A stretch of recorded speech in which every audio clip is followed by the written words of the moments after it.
Je vous avais demandé de regarder les deux petites applications qui suivaient, hein. Donc, la première, très classique, la calorimétrie. D'ailleurs, c'est la seconde. On va commencer par la revisite là, de l'expérience de Joule-Mayer, hein, où eh bien, on va utiliser justement le premier principe sous sa forme la plus générale pour montrer, hein, comme l'avait fait donc, Joule-Mayer, hein, qu'il est possible, en partant d'un état initial donné, d'arriver au même état final, en jouant sur différentes grandeurs énergétiques. Bon, par contre, hein, selon ce que l'on veut faire, ça va être plus ou moins facile. Alors, si on regarde là, le petit exercice que je vous propose, hein, je vais vous indiquer qu'on souhaite obtenir du café sucré à la température de 52 degrés Celsius.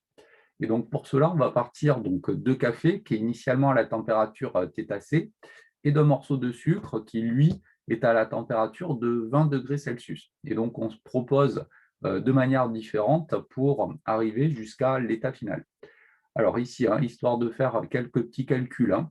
On vous indique quelques hypothèses simplificatrices. Donc déjà, hein, on vous indique qu'on négligera les échanges thermiques avec l'atmosphère. Alors ça peut paraître un peu abusif de faire ça. Alors, pour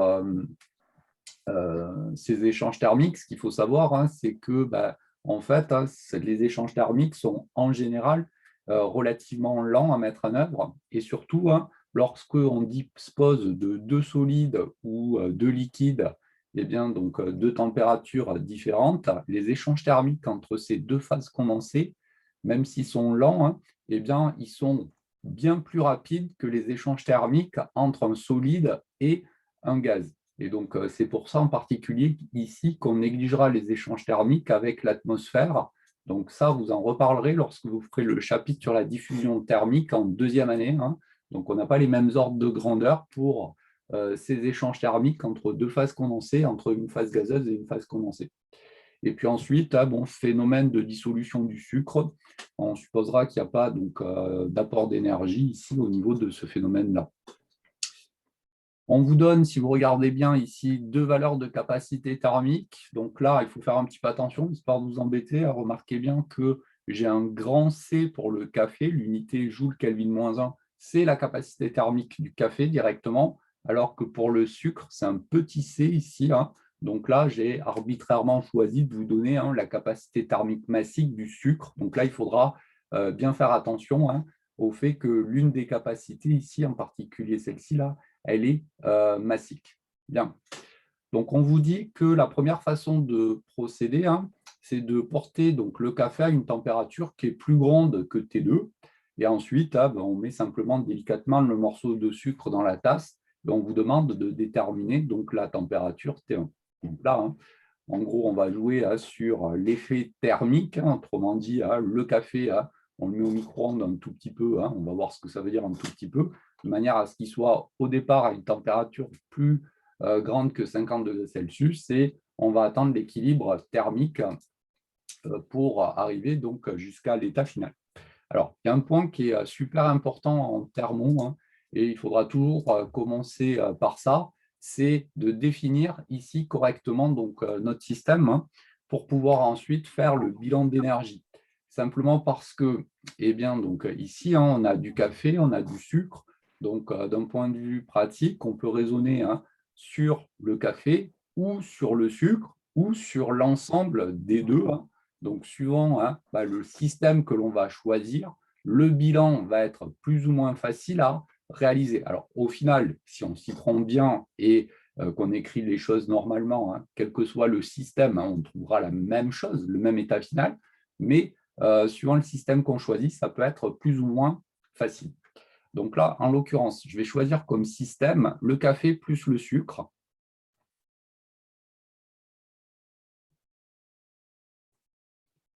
Donc, l'intérêt, en fait, de choisir ce système-là et pas uniquement le café ou pas uniquement le sucre, c'est lié à une des hypothèses ici, hein, que l'on a mis au niveau des données, à savoir qu'on néglige les échanges thermiques avec l'atmosphère. Et donc, les seuls échanges thermiques qu'il va y avoir, c'est entre le café et le sucre ici. Donc, le fait de choisir ce système-là, ça va être particulièrement intéressant. Bien. Ce que je vous conseille également de faire lorsque on a défini donc, le système, c'est de définir proprement en fait votre état initial et puis l'état final, de manière à voir un peu ce qu'on connaît, ce qu'on ne connaît pas, de manière à savoir comment on va s'y prendre. Donc ici, à l'état initial, on a donc du café. Donc le café, on va assimiler ça à une phase condensée idéale. Donc je note ça PCI, phase condensée idéale.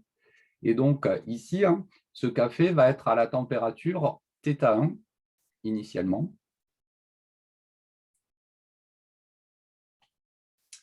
On a du sucre.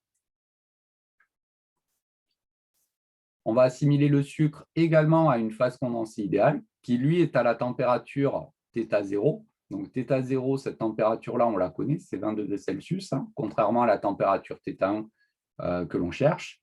Et à l'état final, on va avoir donc notre café sucré à la température de 50 degrés Celsius, que l'on connaît.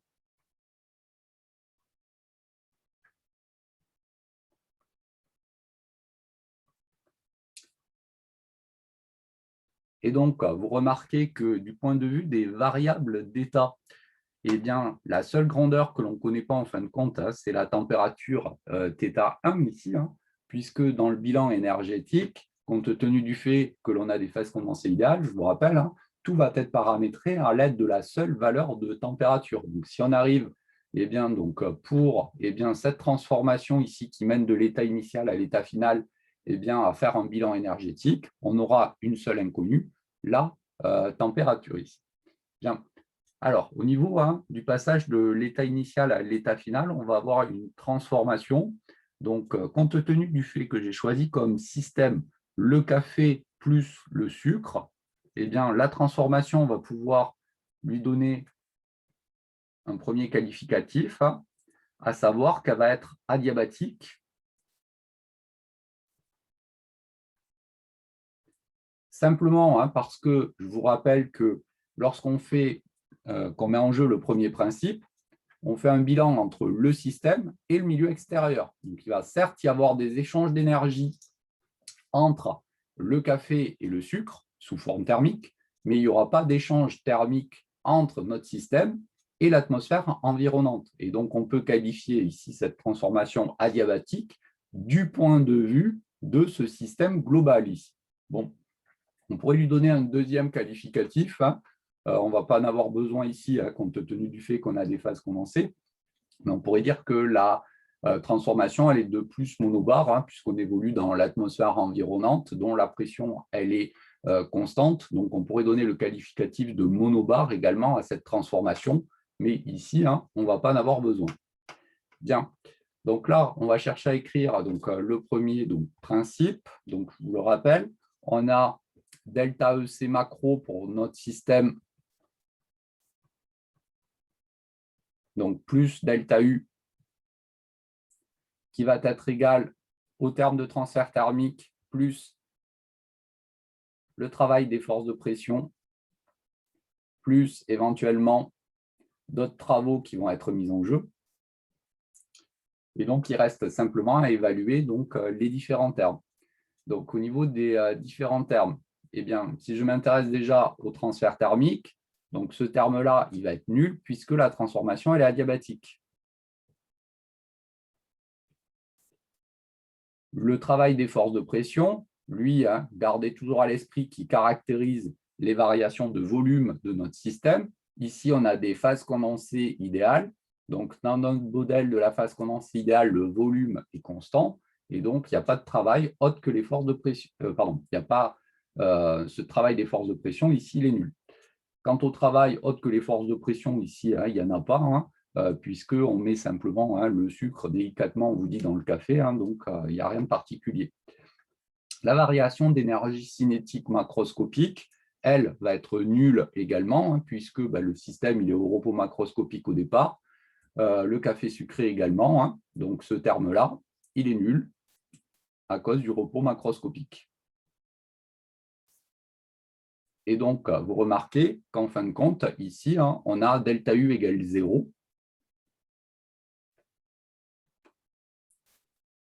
D'après le premier principe.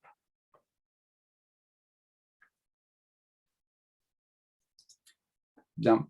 Ce qui reste à faire, eh bien, c'est évaluer ce terme d'énergie interne. Et donc, l'énergie interne, eh bien, c'est une fonction d'état extensive.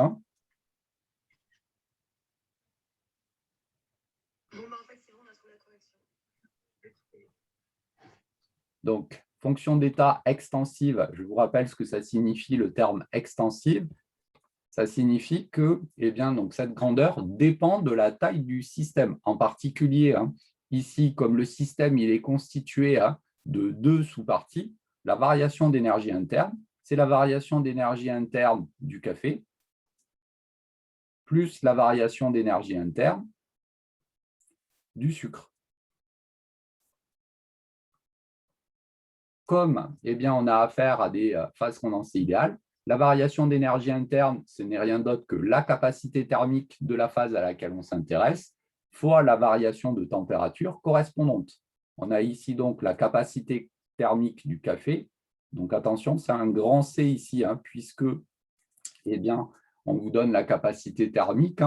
Et puis la variation de température, bon, dans l'expression qu'on a donnée dans le cours, on l'a donnée donc, en Kelvin, cette variation de température, mais comme eh bien, on a affaire à une variation de température, les échelles Celsius et Kelvin sont simplement translatées du point de vue de leur origine.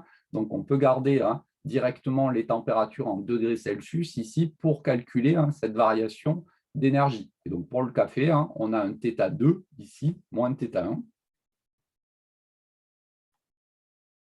Pour le sucre, on va avoir quelque chose d'analogue. Il faut juste faire attention au fait que c'est la capacité thermique massique que l'on vous donne. Donc, c'est un petit c cette fois-ci. Et donc, pareil, la variation de température, on peut la laisser en degrés Celsius, puisque c'est une variation. Donc, ce terme-là, ce delta U est égal à 0. Et donc, le fait que delta U soit égal à 0, ça nous permet une équation, une inconnue, d'en déduire la capacité, donc, d'en déduire la température T2 auquel doit être, je vais y arriver, la température T1 auquel doit être porté donc, le café donc, initialement. Donc, on a notre θ1 ici, qui est égal à θ2, donc plus eh bien, la capacité thermique du sucre, cette variation de température sur la capacité thermique du café. Monsieur? Oui. Pourquoi vous utilisez la capacité thermique massique? Alors, simplement pour vous embêter, en fait. Ah. Alors, non, mais je ne plaisante pas. Donc, alors, attends, je montre juste le résultat. Dans les exercices, vous verrez, bon, depuis quelques années, au niveau donc, des énoncés, ces notations-là, ces conventions de notation sont quand même assez bien donc, respectées. Grand C pour la capacité thermique massique, un petit c, pour la capacité molaire, un grand C, un 10 petit m. Donc là, depuis quelques années, ça c'est respecté. Mais il y a une vingtaine d'années, donc voire un peu plus, disons, quand j'étais à votre place, les notations, là, on s'asseyait un peu dessus et dans les exercices, la seule chose qui nous permettait d'être sûr de savoir à quelle capacité thermique on avait affaire, c'était l'unité qui était associée. Donc maintenant, avec ces conventions de notation là, qui sont plutôt bien respectées, il n'y a plus trop de doute, puisqu'un petit c, ça sera une capacité thermique massique, etc. Mais voilà, quoi, dans les énoncés, on peut très bien se retrouver dans un cas un petit peu mixte, comme j'ai fait ici, avec d'un côté une grandeur massique et de l'autre une grandeur directement capacité thermique. Bon, il faut faire avec, j'ai envie de dire, ça ne change pas grand-chose. Vous remarquez qu'il y a juste ce petit m en plus, mais voilà, clairement, c'est juste pour vous embêter qu'on fait ça. D'accord. Alors, si vous regardez le résultat qu'on a trouvé, donc la température θ1, 50,75 degrés Celsius, et donc vous remarquez qu'en fin de compte, le café, donc lui, si on veut qui soit au final à une température de 50 degrés Celsius avec le sucre également à 50 degrés Celsius, notre café sucré, hein, il suffit au départ de chauffer un tout petit peu plus donc, le café, hein, de manière à ce que on ait cet état final envisagé. Et vous remarquez qu'en fin de compte, il ne faut pas le chauffer beaucoup plus le café, hein, puisqu'on a simplement 0,75 degrés Celsius en plus à lui communiquer, hein, du point de vue pour pouvoir obtenir ensuite l'état final. Hein. Alors, Monsieur, oui, il y a une question. au niveau du, entre guillemets, du réalisme du modèle, comment on sait que, enfin, parce que là, avec du café, on peut concevoir qu'effectivement, le sucre, il va se dissoudre plus vite que l'échange thermique se fera avec l'extérieur, mais on est bien d'accord que le café, il refroidit au fur et à mesure du temps. Du coup, comment on sait à quel point le modèle, il est réaliste Alors, par rapport à la situation? là, pour répondre à cette question, hein, j'ai envie de dire, il faut en fait regarder les échelles de temps qui sont mises en jeu. Donc ça, vous en reparlerez en deuxième année en thermodynamique. On fera, la semaine de la rentrée, là, le dernier exercice du TD, c'est l'exercice 6. Alors, ça n'a rien à voir avec cet exercice-là, mais ça reprend en gros ta question. Donc, tu verras, on verra, je ne sais pas si vous l'avez déjà commencé à regarder le TD, mais dans l'exercice 6, en fait, hein, on va avoir donc, un état initial. On va donc opérer donc, une première transformation qui va être rapide et qui va amener à un état donc, final, mais intermédiaire, où on va commencer à faire un premier bilan. Et ensuite, on aura donc, par l'intermédiaire d'une transformation très lente, un système qui continuera à évoluer jusqu'à l'état final. Et donc, on obtiendra un état final, alors vraiment final, hein, où on aura les variables d'état qui n'évolueront plus. Là, c'est un peu la même chose en fait. Hein. Donc, lorsque on met le sucre dans le café, hein, donc, on va avoir donc, ces échanges thermiques entre le sucre et le café qui s'opèrent pour donner le bilan qui est ici. Et puis ensuite, si on ne touche plus le café sucré et que l'on attend hein, longtemps, bien évidemment que les échanges thermiques avec l'atmosphère hein, vont pouvoir donc s'opérer et que le café sucré hein, va refroidir au cours du temps. Ça, je veux dire, c'est évident, on s'en rend bien tous compte. Mais disons, hein, là, ce qu'il faut voir, hein, c'est l'approche un peu dans le même type que dans l'exercice 6. Donc ça, vous pouvez le noter, hein, c'est exactement la même chose que dans l'exercice 6. Donc on a un premier phénomène rapide qui va donner donc, un état final, entre guillemets, intermédiaire, donc celui en gros qu'on calcule ici, hein, et puis vraiment, hein, si on laisse beaucoup de temps au système pour évoluer, autrement dit, pour faire des échanges entre les phases condensées ici et l'atmosphère, le système, effectivement, il va continuer à évoluer. Donc, comme on n'a pas les mêmes échelles de temps, hein, même si ce n'est pas à proprement parler l'état final, on peut quand même définir des variables d'état pour le système. C'est un état final intermédiaire, si vous voulez. Monsieur ? Oui. Le fait d'avoir écrit le système café plus sucre, en fait, c'est juste qu'il n'y a pas de transfert thermique avec l'extérieur, mais il y a un transfert thermique qui est quand même entre eux. Alors, oui, effectivement, mais c'est tout l'intérêt hein, d'avoir choisi donc, ce système-là, simplement parce que, alors si je bascule sur le tableau blanc un petit instant, si on avait choisi hein, comme système le café, par exemple, donc, on a delta U du café, donc le même hein, que celui que j'ai évalué précédemment, qui sera égal donc, au transfert thermique, donc plus le travail des forces de pression. Bon, les autres termes, je ne les mets pas, puisque là, hein, dans cette première partie, on a la formulation usuelle. Donc, ici, le travail des forces de pression va être nul, puisque le café, c'est une phase condensée idéale. Par contre, le terme de transfert thermique, lui, ne sera pas nul, hein, puisque il y aura des échanges thermiques avec le sucre. Bon, pour le delta U du café, ça, on peut l'exprimer, ça reste du capacité thermique fois θ2 moins θ1. Par contre, le problème, c'est qu'on a dit quand on doit calculer un terme de transfert thermique, là, le seul moyen d'y avoir accès, c'est d'appliquer le premier principe, de calculer le delta U, le travail des forces de pression, et par différence, d'avoir accès au terme de transfert thermique. Et donc là, le Q, le terme de transfert thermique, à part dire que c'est la capacité thermique du café fois la variation de température, on ne peut pas dire grand-chose de plus ici. Bon. Ensuite, une fois qu'on a dit ça, on est obligé de changer de système, de prendre comme système le sucre. Et donc, c'est reparti sur le premier principe. On a delta U du sucre qui va être égal donc, à Q' plus le travail des forces de pression. Ce travail des forces de pression, il est nul puisqu'on a une phase condensée idéale. Le delta U du sucre, c'est la capacité thermique du sucre. Donc, la masse fois la capacité thermique massique, fois θ2 moins θ0. Et pour avoir accès donc, au Q', encore une fois, le seul moyen d'y avoir accès, c'est d'appliquer le premier principe. Et donc, pour le Q', ici, à part dire que Q', c'est égal à cette capacité thermique ou à la variation de température, on ne peut pas dire grand-chose de plus. Et donc, après, si on veut conclure, là, on n'a pas le choix. Ce qu'il faut dire, c'est que les échanges thermiques se font entre le café et le sucre. Et donc là, notre Q, c'est le transfert thermique reçu, alors algébriquement, mais reçu par le café, alors que Q', c'est le transfert thermique reçu algébriquement par le sucre. Et donc là, on est obligé de dire Q égale moins Q'.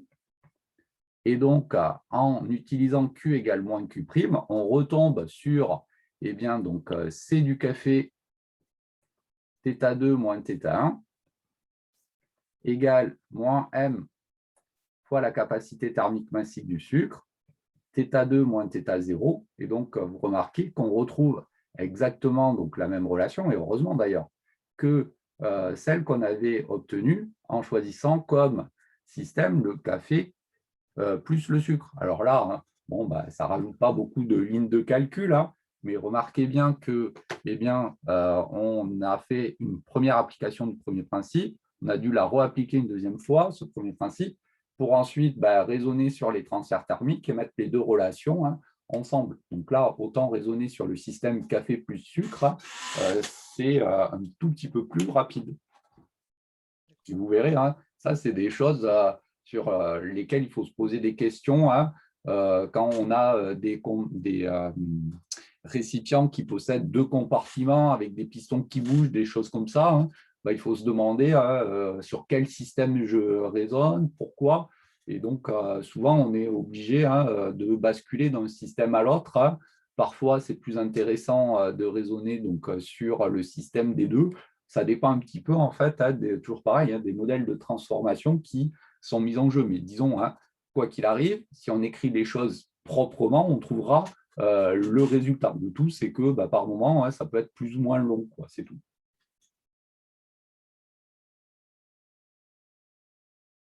C'est bon? Oui, merci beaucoup, monsieur. Monsieur? Oui. Est-ce que vous pouvez dire pourquoi on a considéré le café et le sucre comme une phase condensée idéale? Alors, simplement parce que, je vous rappelle qu'on a que trois systèmes simples à disposition pour décrire ce qui se passe, sachant qu'on peut avoir ici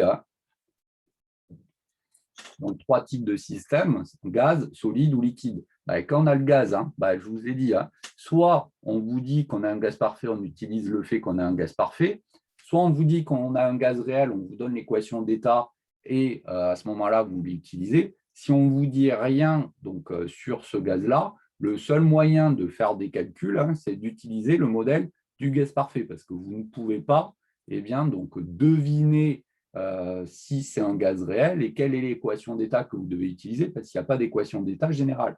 Pour les solides et les liquides, c'est la même chose. Donc, soit on vous dit que le solide, le liquide, ça va être une phase compressible légèrement ou dilatable légèrement et on est obligé de vous donner une équation d'état. Autrement dit, il y a des coefficients de compressibilité isotherme, de dilatation isobare. Mais ça, ce n'est pas au programme, ces coefficients-là. Je vous ai dit dans le cours, donc quand même extrêmement peu probable que vous retrouviez dans ce cas de figure-là. Soit on vous dit que c'est une phase condensée idéale, soit on ne vous dit rien du tout, et donc de même que lorsque on s'intéresse à un gaz, on ne vous dit rien, bon, on se place dans le modèle du gaz parfait, pour les solides et les liquides, si on ne vous dit rien, vous vous placez directement dans le modèle de la phase condensée idéale, puisque c'est le seul moyen d'avoir accès à une variation d'énergie interne. Si on tient compte du caractère faiblement compressible ou dilatable de ces phases, le delta U égale C delta T n'est plus applicable. Et donc, tout ce qu'on écrit ici, là, on n'a plus le droit de l'écrire, puisqu'on n'a plus tout à fait le même modèle pour la phase condensée. D'accord, merci. Alors, je rebascule sur ici donc, ce petit exercice.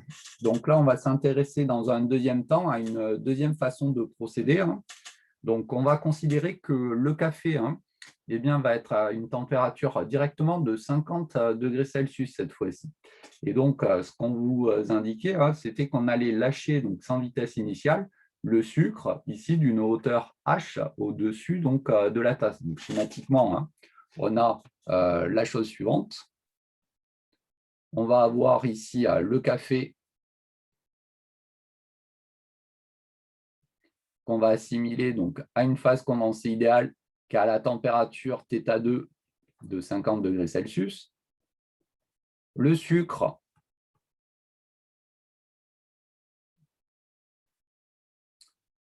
qu'on va assimiler également à une phase condensée idéale qui est à la température θ0 de 20 degrés Celsius. Ici, on va avoir une hauteur H. Donc ça, c'est notre état initial. Et à l'état final,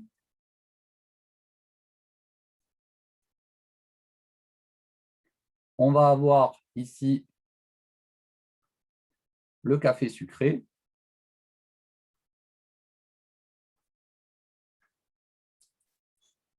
Qui va être à la température θ2 de 50 degrés Celsius. Notre transformation, vu qu'on reste dans les mêmes hypothèses que précédemment, elle reste adiabatique. On pourrait la qualifier en plus de monobar, mais là, le qualificatif ne va pas être utile pour nous. Et donc, on va recommencer ici notre bilan. Donc là, je vais aller un tout petit peu plus vite que tout à l'heure parce qu'il y a plein de termes qui vont s'écrire de la même manière. Donc, je réécris malgré tout le premier principe ici pour évaluer les différents termes.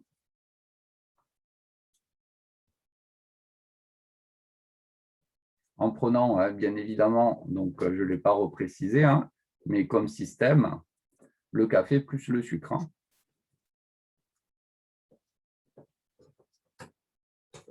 Bon, le terme de transfert thermique, lui, il est toujours nul puisque c'est adiabatique.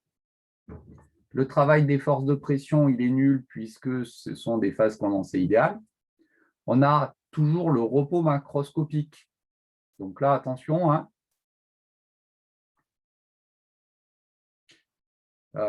Ici, au départ, donc, le café est immobile, le sucre est immobile. Et puis, donc, à l'état final, on obtient du café sucré qui est lui aussi au repos macroscopique. Donc, ce terme-là, il est bien toujours nul ici. Il ne faut pas voir le café, et surtout le sucre, qui arrive ici avec une vitesse initiale au niveau donc, du café.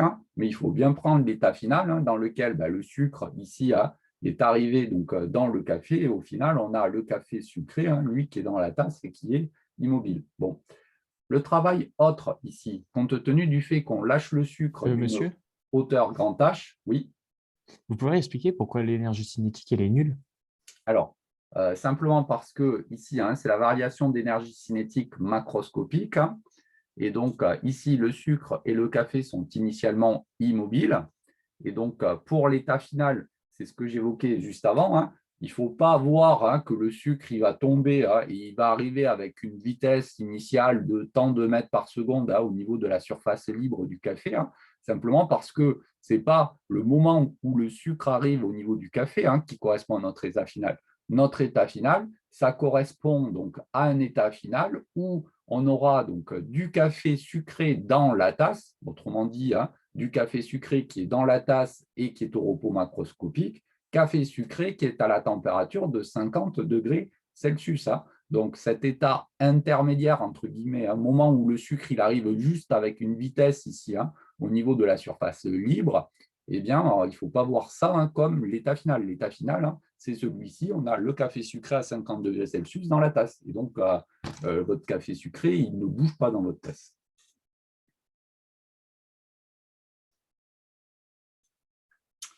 Le travail autre, c'est le travail du poids ici.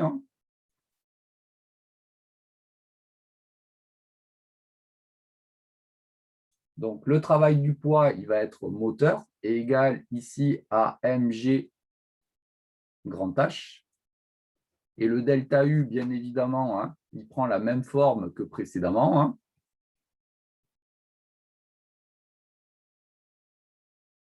À savoir, Monsieur, oui.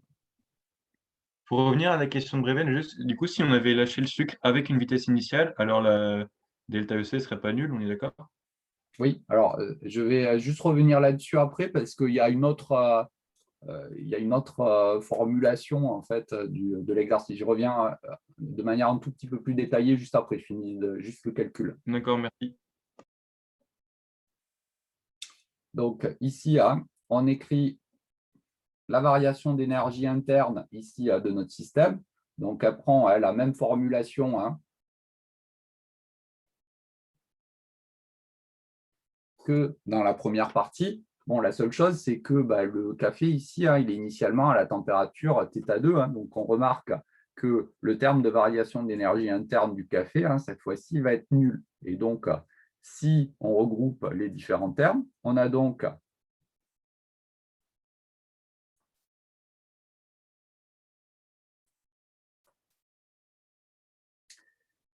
la variation d'énergie interne, en fin de compte, de notre sucre, qui va être égale à mg grand H.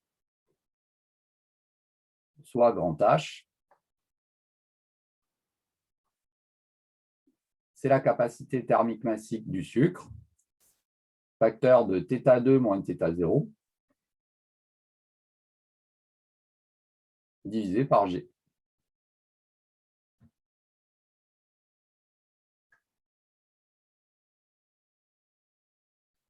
Et donc, si on fait l'application numérique, on trouve 1500 mètres. Donc, autant dire qu'il faut bien viser. Et donc, là, vous remarquez que, au final, on a bien ici notre café sucré à 50 degrés Celsius. Autrement dit, on obtient bien le même état final que par la première question. Par contre, lorsque on veut obtenir donc, cet état final-là, vous remarquez que jouer sur l'aspect mécanique en fait, du dispositif, c'est quand même pas si pratique que ça en comparaison de la première question où on jouait sur l'aspect purement thermodynamique, ici en amenant un peu d'énergie thermique au café, en le chauffant à une température qui est juste un tout petit peu plus haute que la température qui nous intéressait ici. Alors, pour revenir un petit peu sur ces histoires de repos macroscopique. Donc, il y a une autre question sur ce petit exercice classique. Donc, je vais le noter ici en remarque. Donc, ici, on va, toujours pareil, par l'intermédiaire d'une transfo adiabatique, arriver toujours jusqu'à ce même état final. Donc, l'état final ici, c'est du café sucré à 50 degrés Celsius. Et donc, toujours la même remarque.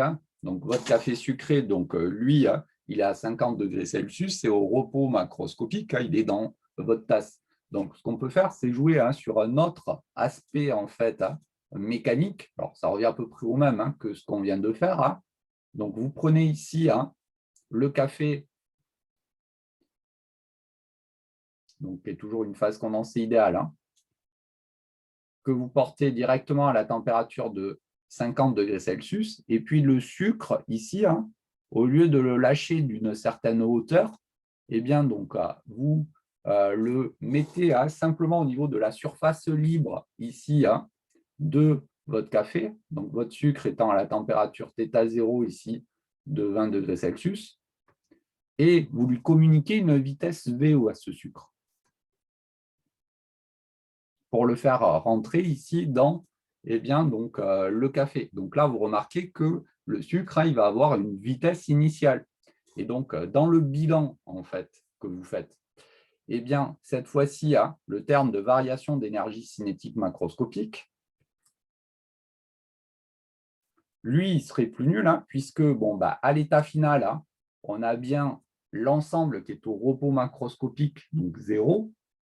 Par contre, le sucre, lui, il a une vitesse initiale que j'ai appelée petit v. Donc, il y a un terme d'énergie cinétique macroscopique ici pour notre système. Bon, après, les autres termes sont nuls. Donc là, si on pose le sucre au niveau de la surface libre, on aura le W autre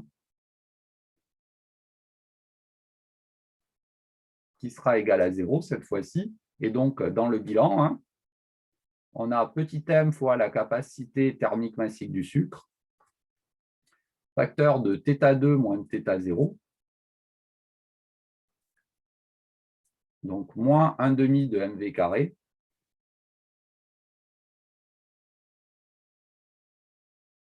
égale 0, puisque tous les autres termes sont nuls ici. Et donc, monsieur, oui. Est-ce que là, on ne peut pas dire qu'il y a des forces de pression qui rentrent en jeu parce que du coup, avec la vitesse qu'on va inculquer au sucre, il va, entre guillemets, forcer dans le café pour pénétrer dans la solution? Alors, non, on ne dit pas ça pour plusieurs raisons. La première raison, c'est que le sucre et le café, ce sont des phases condensées, donc liquide, solide. Et donc, dans le modèle de la phase condensée idéale, on considère qu'on a un volume constant pour ces phases condensées. Okay, ça, c'est la première partie de la justification. Et puis, la deuxième partie, c'est que, oui, le sucre, il va forcer pour rentrer donc, dans le café. Ça, je suis bien d'accord. Mais avec le premier principe, c'est un bilan entre l'état initial et l'état final que l'on fait. Et c'est en fait tout l'intérêt du premier principe. Donc, on regarde ce qui se passe entre l'état initial et l'état final. Tout ce qui se passe entre ces deux états-là, on s'en fiche un petit peu parce que le bilan porte sur une variation entre l'état initial et l'état final. Seule la connaissance de l'état initial et de l'état final nous permet de faire ici notre bilan d'énergie. Mais en gros, le moment où le sucre rentre dans le café, qui se dissout, etc., ça, vous remarquez qu'on n'a pas besoin d'en tenir compte dans le bilan, puisque ça se produit, entre guillemets, entre l'état initial et l'état final, que notre bilan ne porte que entre les deux instants macroscopiques, état initial et état final. D'accord, merci. Bon, et donc là, si vous regardez la valeur de la vitesse qui correspond, donc ça fait donc 2 fois la capacité thermique massique du sucre, θ2 moins θ0 en racine carrée.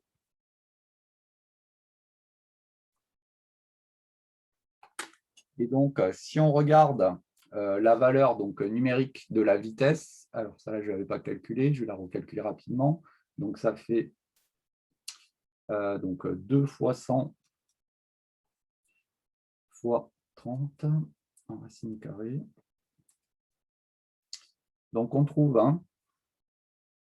ici 77 mètres par seconde.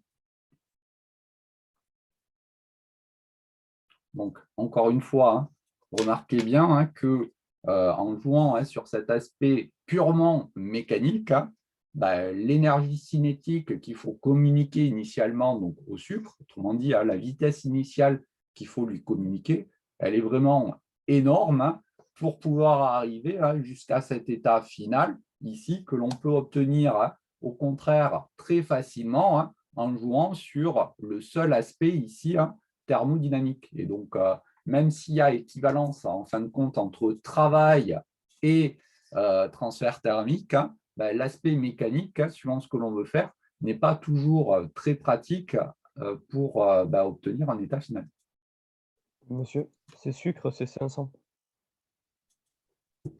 Je me suis trompé au niveau du… Ah oui, excusez-moi, j'ai pris 100 au lieu de 500, donc pour le coup, ça va être encore plus grand, hein. Donc, c'est 2 fois 500 fois 30. Oui, 173, hein. C'est encore plus grand. C'est encore plus grand, donc 173 ici, hein, mètres par seconde. Bien, donc voici pour ce petit exercice-là qui reprenait donc une formulation, disons, générale du premier principe. Oui.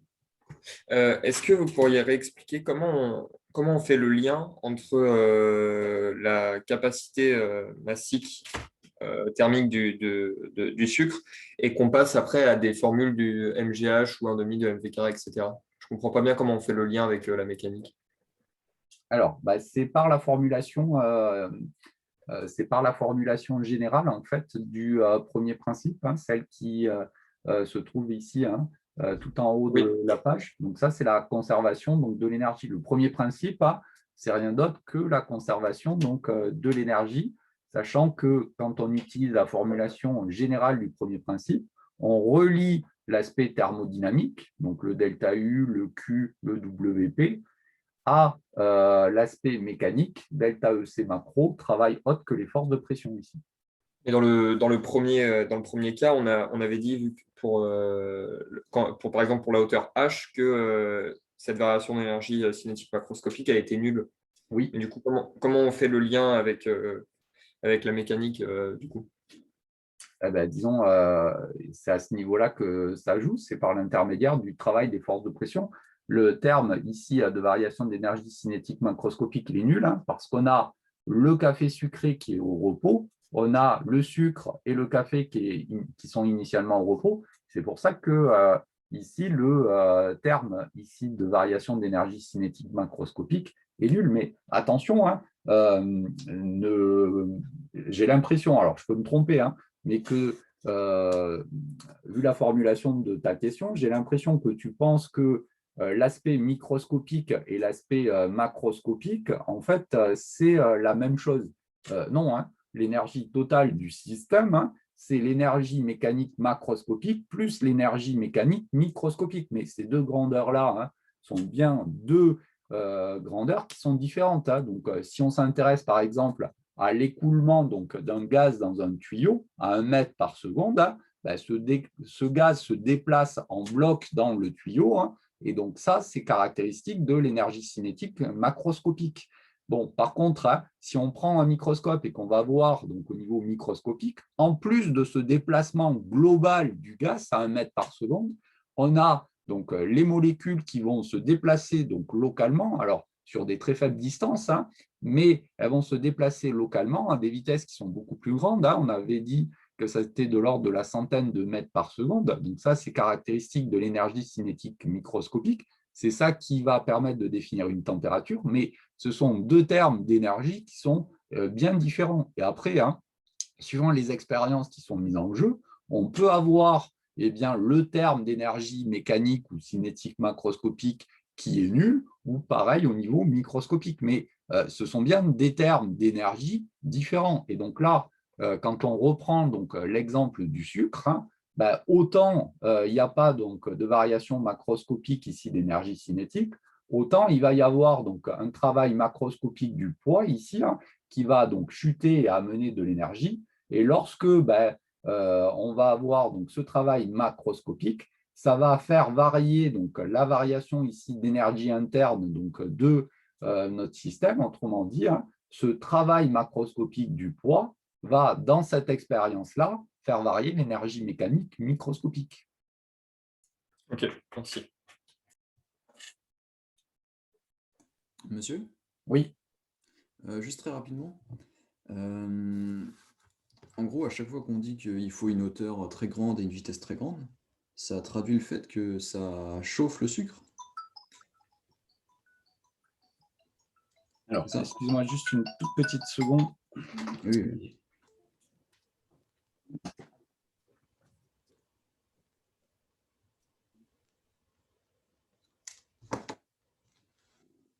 les autres qui ont compris les exercices, là, Breven et tout le gang. Là. Alors, C'est quoi comment ta question, dire Laurent que... C'est quoi ta question, Blue? Bah, en gros, il dit faut une hauteur H Ouais, qui est énorme oui, pour garder le café à la même température. C'est ça? Yes. oui. C'est parce que C'est ton pour sucre, que l'énergie ton acquérée avec la hauteur compense la différence de température du sucre avec parce celle que du café. ton sucre, si tu le mets directement, il est à 20 degrés. Donc forcément, il va faire baisser ton café qui est à 50 degrés. C'est une question Moi, je suis d'énergie. de L'énergie retour. qu'il va prendre avec la hauteur, eh ben, Que je suis de retour. Alors, excusez-moi, c'était quoi la question? Pour le coup, j'ai perdu le fil là. C'est en gros, si on lâche le sucre à 1500 mètres, ça veut dire il va chauffer.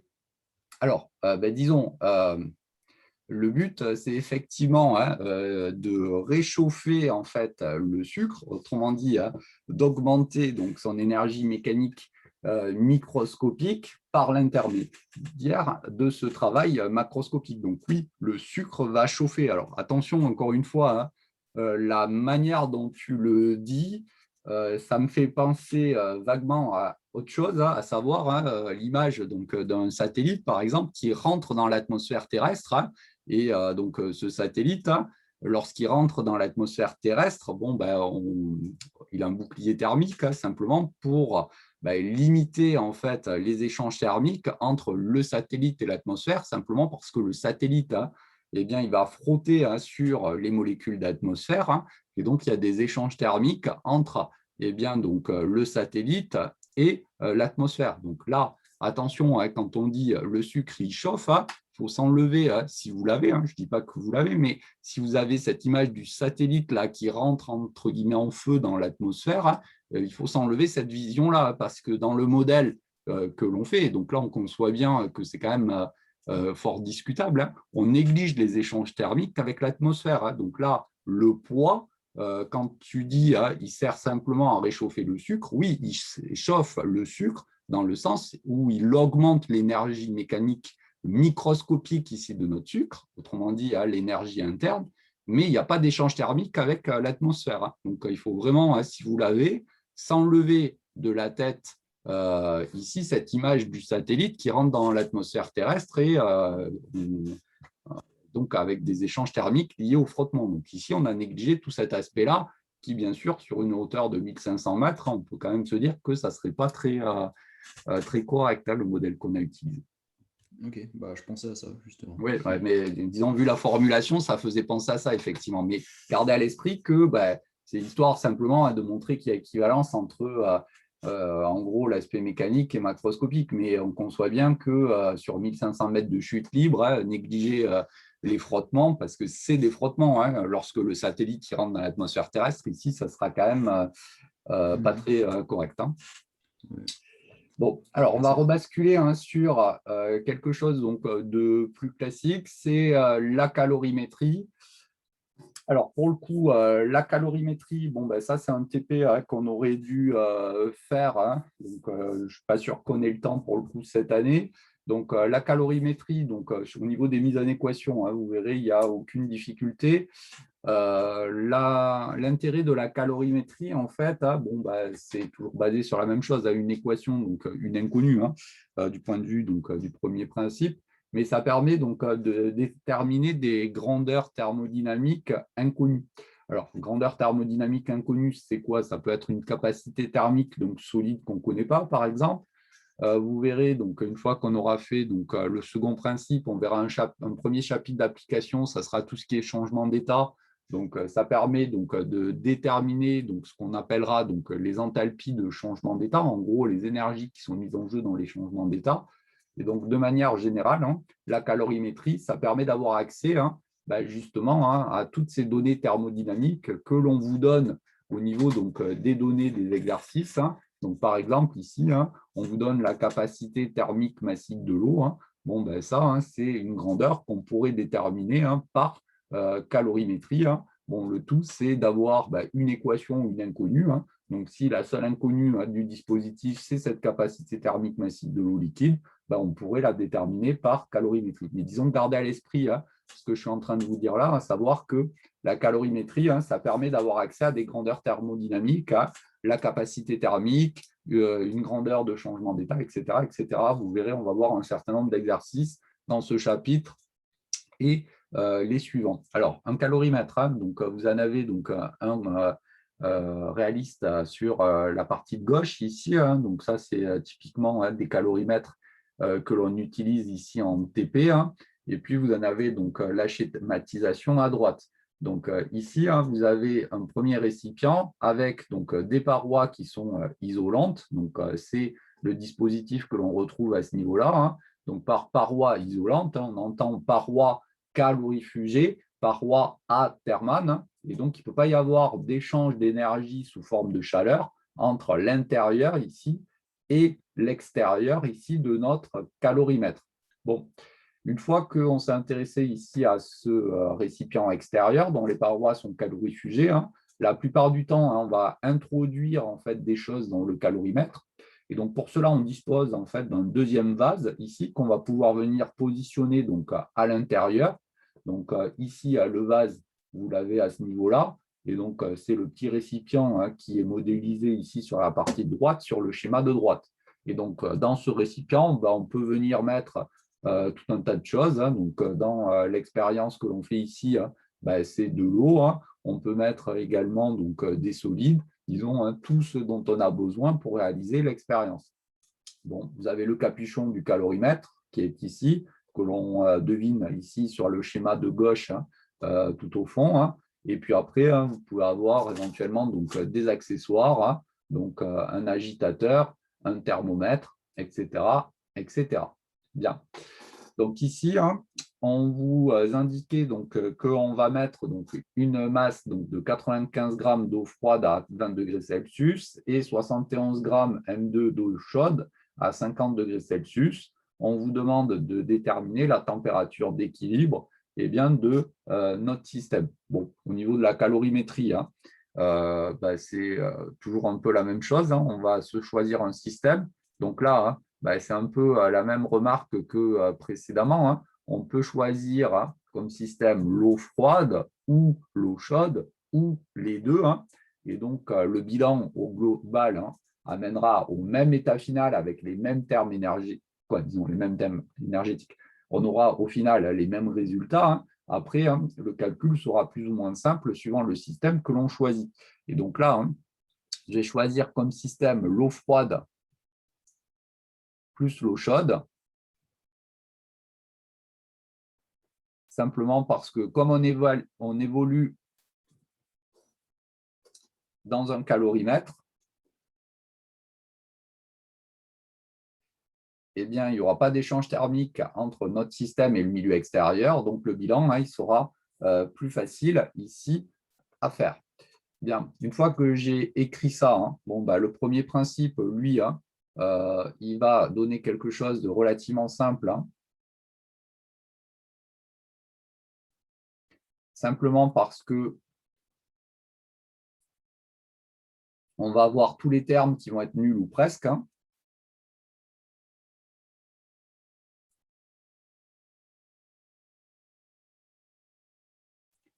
Donc, on a le repos macroscopique, donc ce terme-là est nul. On a un calorimètre, donc le terme de transfert thermique, il est nul. Il n'y a pas d'échange entre notre système et le milieu extérieur. Il va y avoir des échanges thermiques entre l'eau froide et l'eau chaude, mais comme eh bien, ce sont deux sous-parties de notre système, hein, eh bien, ça n'intervient pas directement dans le bilan. On a des phases condensées ici, donc ce terme-là, il est nul. Le travail autre que les forces de pression va être nul également, puisqu'il n'y a rien de particulier. Et donc, vous remarquez que lorsqu'on évolue ici dans notre calorimètre, on va avoir delta U égale à 0. Bon, il suffit donc d'utiliser l'extensivité de notre fonction d'état. U, c'est une fonction d'état extensive.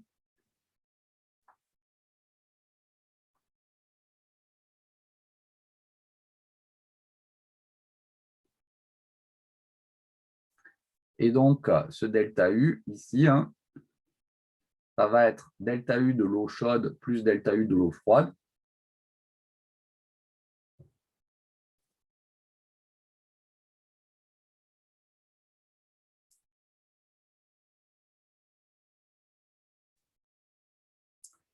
Et comme on a des phases condensées, on se place dans le modèle de la phase condensée idéale et on va simplement avoir ici la capacité thermique correspondante, donc M1 fois la capacité thermique massique de l'eau,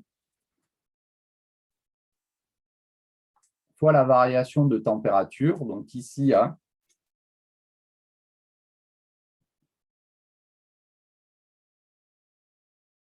eh bien, pour l'eau froide, on part d'une température θ1, on va jusqu'à une température d'équilibre. Pour l'eau chaude, eh bien, donc, on part d'une température θ2. Mais monsieur, θ1, c'est déjà l'eau froide. Oui. Et du coup, la température d'équilibre, oui, j'ai inversé les deux termes. Donc là, c'est bien, en fait, ce terme-là, c'est celui qui est relatif à l'eau froide. J'ai écrit dans le mauvais sens au-dessus.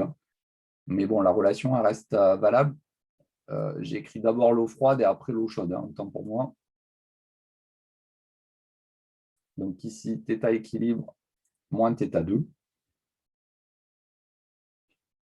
Et donc ça, c'est égal à 0. Donc une équation, une inconnue. On peut en déduire ici l'expression de θ équilibre. Donc θ équilibre, on se rend compte que c'est égal à M1 fois la capacité thermique massique de l'eau, θ1, plus M2 fois la capacité thermique massique de l'eau, fois θ2, sur, eh bien, donc, M1 plus M2,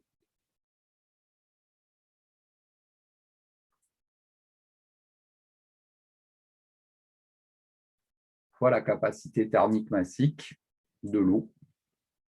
Donc, vous remarquez qu'en fin de compte, on a une relation barycentrique en quelque sorte, puisqu'on n'a rien d'autre que M1 θ1 plus M2 θ2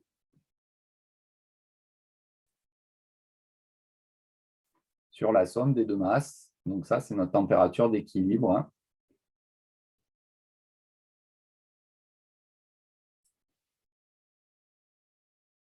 Et donc, si on fait l'application numérique, on trouve une température d'équilibre de 32,8 degrés Celsius.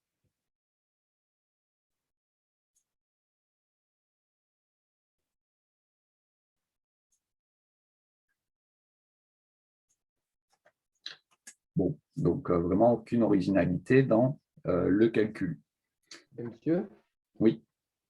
Mais du coup, cette relation, comme il n'y a plus la dépendance de la capacité thermique de l'eau, est-ce qu'elle est valable aussi pour d'autres espèces, pour d'autres transformations, pas transformation, mais réaction thermique dans un même liquide? Alors, disons, à partir du moment où vous mélangez les deux mêmes liquides, effectivement, seules les masses des deux liquides interviennent.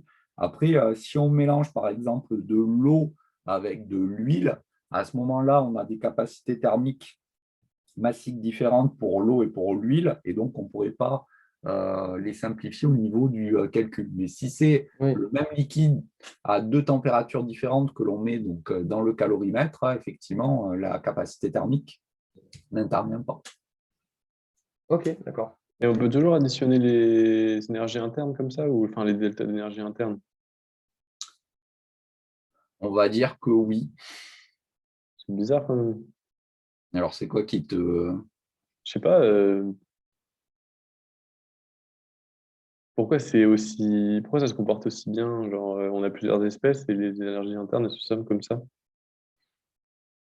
Alors, je vais donner deux réponses. La première, je vais simplement poser la question, pourquoi en mécanique, quand on a, par exemple, on s'intéresse à deux billes qui se déplacent donc, sur un billard, pourquoi l'énergie cinétique totale des deux billes, c'est l'énergie cinétique de la première bille plus l'énergie cinétique de la deuxième bille?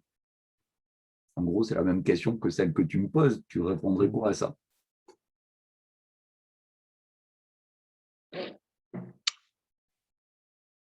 passerai à la question.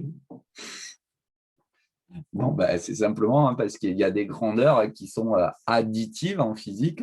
On dit qu'elles sont extensives. Et ces grandeurs-là, en fait, elles s'ajoutent simplement. Et donc, si je reprends l'exemple de mon billard avec deux billes qui évoluent dessus, si je veux connaître l'énergie cinétique macroscopique de l'ensemble des deux billes, on somme simplement les deux énergies cinétiques parce que c'est une grandeur énergétique, elle est additive. Bon, là, au niveau de l'énergie interne microscopique, c'est la même chose, à savoir qu'on va sommer en fait ces énergies internes, simplement parce qu'il faut garder à l'esprit que ce sont les énergies donc, mécaniques ici de nos deux billes. Alors après, en faisant ça, il faut quand même savoir qu'on fait une petite approximation en termes d'énergie potentielle d'interaction au niveau microscopique. Donc, ce que je raconte là, ce n'est pas tout à fait vrai, en fait, mais quand on détaille donc, un calcul pour regarder dans quelle mesure c'est plus vrai, en fait, donc on se rend compte qu'il y a un terme de couplage, en quelque sorte, qui s'opère, mais que ce terme, il n'a pas du tout le même ordre de grandeur, en fait, que les termes d'énergie cinétique que j'ai évalués ici. Et donc, même si, du fait du terme de couplage, on n'a pas tout à fait en toute rigueur le droit d'écrire ça, le terme supplémentaire qu'il faudrait rajouter du fait du couplage entre les deux systèmes est totalement négligeable par rapport au premier. Bon, là, on sort par contre carrément du programme. Donc là, gardez juste à l'esprit, et donc c'est un peu simpliste de dire ça, mais on s'en contentera que, comme toutes les grandeurs énergétiques, l'énergie interne, c'est une grandeur qui est additive. Ok. D'accord, d'accord. Bon, alors, si on regarde la deuxième question, donc ça, c'est une question assez classique aussi, et donc là, il ne faut pas raconter n'importe quoi. Donc là, on vous dit que la température d'équilibre, en fait, ça ne correspond pas à 32,8 degrés Celsius tel qu'on l'a calculé, mais c'est simplement 31,3 degrés Celsius. Et donc, on vous demande de commenter.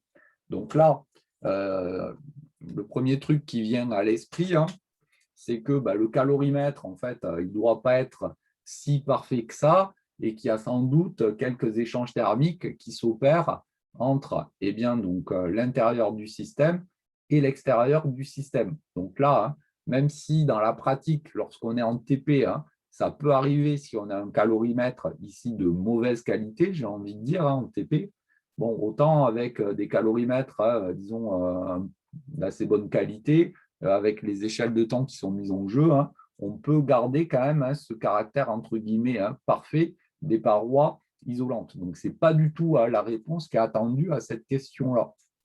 Alors, pour bien comprendre pourquoi notre calcul ici n'est pas correct, il faut bien garder à l'esprit ce qu'est un calorimètre. Donc là, en l'occurrence, vous avez votre vase intérieur, donc le récipient qui est ici, dans lequel on a mis, disons, l'eau froide au départ, puis l'eau chaude, et puis ensuite, on a attendu que l'équilibre thermique soit atteint. On a un agitateur, un thermomètre ici, qui permettent d'une part d'homogénéiser le milieu et d'autre part de suivre l'évolution de la température.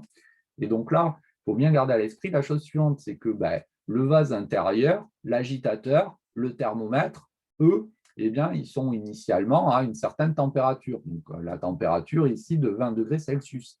Et lorsque la transformation va s'opérer, on va obtenir de l'eau tiède qui est à une température voisine de 32 degrés Celsius, mais il faut bien garder à l'esprit également que ce vase, l'agitateur, le thermomètre, vont voir également leur température varier et passer de 20 degrés Celsius jusqu'à la température finale d'équilibre. Et donc, la température finale d'équilibre qui est ici, on conçoit bien qu'elle ne peut pas être aussi grande parce qu'une certaine partie de l'énergie va servir à réchauffer ce vase intérieur du calorimètre et ses accessoires, à savoir l'agitateur et le thermomètre. Et donc ici, quand on vous dit la température d'équilibre observée de 31,3 degrés Celsius commentée, ce qu'il faut répondre, c'est que le vase intérieur du calorimètre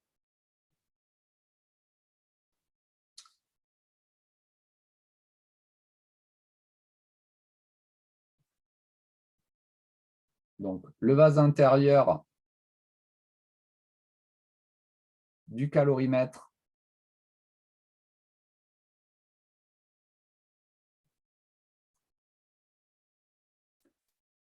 et les accessoires.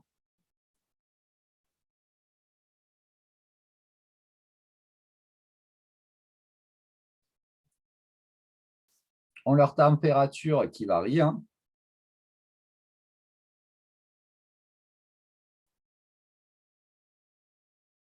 Et c'est la raison pour laquelle, ici, eh bien, on va avoir une température d'équilibre qui va être plus faible que la température d'équilibre, ici, de notre calorimètre. D'où la dernière question. On vous demande de déterminer la capacité thermique du calorimètre. Et donc là, il ne faut pas se laisser abuser par le terme. Donc, quand on parle de capacité thermique du calorimètre, c'est simplement pour aller plus vite. Mais c'est la capacité thermique du vase intérieur et des accessoires que l'on va calculer. Alors, pour aller plus vite, on va simplement parler ici de capacité thermique du calorimètre, mais c'est bien le vase intérieur et les accessoires qui vont voir leur température varier.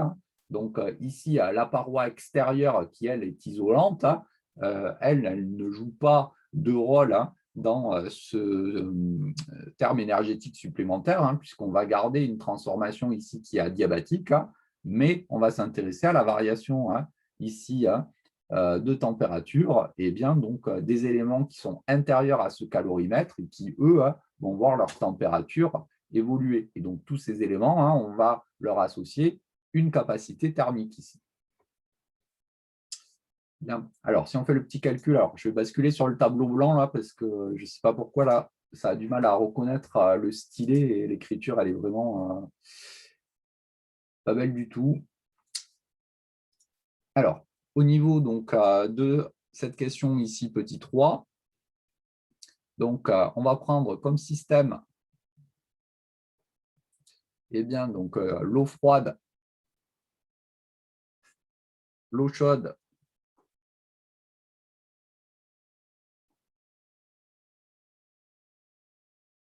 et puis donc, ce que je vais appeler donc, ici un calorimètre.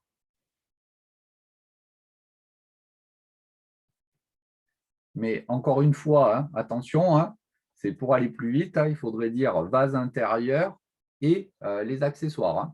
Et donc ici, si j'applique le premier principe, donc delta U plus delta EC macro égale donc, le terme de transfert thermique plus le travail des forces de pression plus W autre. Bon, ben, comme précédemment, il n'y a pas d'échange thermique entre le milieu qui est à l'intérieur du calorimètre et l'extérieur, donc pas de terme de transfert thermique. On n'a que des phases condensées donc, qui ne voient pas leur volume varier puisqu'on est dans le modèle de la phase condensée idéale. Il n'y a pas de travail autre que les forces de pression. Et le terme de variation d'énergie cinétique macroscopique est nul. Et donc, on a toujours delta U ici égale 0. La seule chose, c'est que dans le bilan, on va avoir bien, un terme supplémentaire au niveau de l'énergie interne. Donc, le delta U, ça va être égal bien, donc, à la capacité thermique de l'eau froide, donc M1 fois la capacité thermique massive de l'eau, fois la variation de température. Donc, la température finale, ça va être θ' équilibre, moins θ1. Je vais avoir quelque chose d'analogue ici pour l'eau chaude, avec la capacité thermique, la température d'équilibre finale, moins θ2. Et puis, donc, on va avoir un terme supplémentaire qui, lui, est relatif donc, au calorimètre. Donc, je vais avoir une capacité calorifique que je note grand C ici pour notre calorimètre. Le calorimètre allant de la température T1 à la température θ' équilibre. Donc, voici pour bien, donc, le bilan. Donc là, vous remarquez que, donc, comment on sait qui commence à T1? Enfin, il n'y avait Alors, rien qui nous le disait.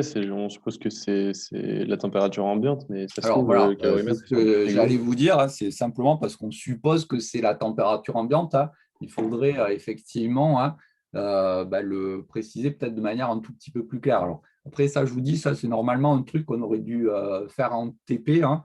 Bon, pour le coup, ça fait 2 ans d'affilée là où on ne peut pas le faire, mais en TP, c'est vraiment exactement cette expérience-là que l'on fait. On prend le calorimètre, hein. Donc, on met l'eau froide ici dans le vase du calorimètre. Et en fait, on ne commence pas l'expérience tout de suite. Il faut attendre un petit moment, hein, de telle manière à ce que l'eau froide ici soit bien à température ambiante, hein, parce que quand on la tire du robinet, en général, hein, elle est un peu plus fraîche que la température ambiante. Et l'expérience, entre guillemets, on la débute, hein, T égale 0, lorsque l'eau froide est à la température ambiante, à savoir du vase du calorimètre, etc. Et après, on rajoute l'eau chaude et on mesure la température d'équilibre. C'est ça qui va nous permettre de déterminer cette capacité ici calorifique, en fait, hein. Mais Monsieur, effectivement, dans l'énoncé, il faudrait le préciser peut-être un peu mieux que ça.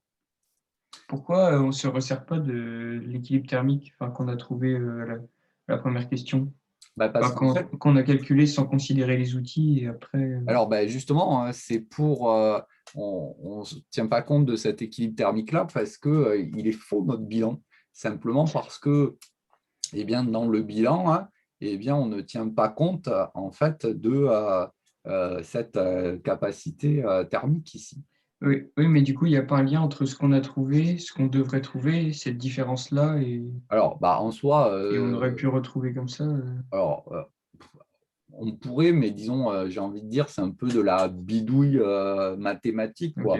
Alors après, Donc, j'aurais fait effectivement, comme vu ça, que moi. c'est un delta U, on pourrait calculer la variation et en trifouillant tout ça, remonter jusqu'à la capacité calorifique, mais c'est s'embêter pour pas grand-chose. Autant réécrire le bilan correctement ici, hein. D'accord. Bon, et donc là, hein, si on regarde, hein, je disais donc qu'on connaît tout, sauf la capacité thermique ici de ce vase intérieur et de ses accessoires, hein. Donc, une équation, une inconnue. Je vous note ici directement la valeur, hein. On trouve 94 joules Kelvin moins 1, hein, pour cette capacité thermique pour le calorimètre. Alors, on pourrait s'arrêter là, hein, pour caractériser en fait ce vase intérieur et puis les accessoires qui sont mis en jeu. En général, hein, ce que l'on fait, c'est que l'on va introduire une nouvelle grandeur. Alors, vous devez la connaître, cette nouvelle grandeur. C'est ce qu'on appelle la valeur anneau du calorimètre. Donc, la plupart du temps, hein, on note cette valeur-là mu ici, hein. Donc, c'est ce qu'on appelle la valeur anneau du calorimètre.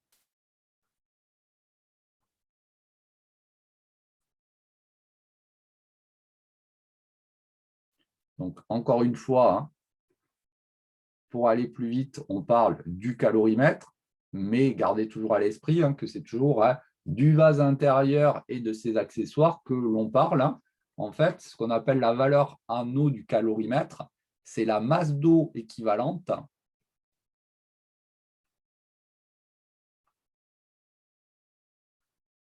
qui aurait donc en fait la même capacité calorifique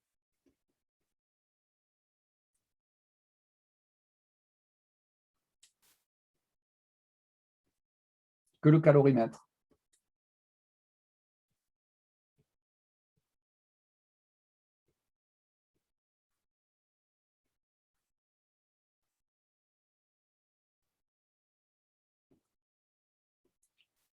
Et donc, ça signifie simplement, hein, d'après la définition, que la capacité thermique du calorimètre, c'est rien d'autre que cette masse mu que l'on cherche, fois la capacité thermique massique de l'eau, hein. Donc, voici comment est définie la valeur anneau d'un calorimètre ici. Et donc, si on fait l'application numérique pour l'expérience qui nous intéresse, on trouve 22,5 grammes. Et donc, ça veut dire que le vase intérieur et les accessoires, hein, sont équivalents donc, à une masse d'eau de 22,5 grammes qui verrait leur température varier de la température θ1 de 20 degrés Celsius jusqu'à la température finale d'équilibre de 31,8 degrés Celsius ici. Donc, le vase intérieur et les accessoires sont équivalentes ici à une masse d'eau, 22,5 grammes pour cet exemple-là, qui verrait eh bien, donc, leur température varier.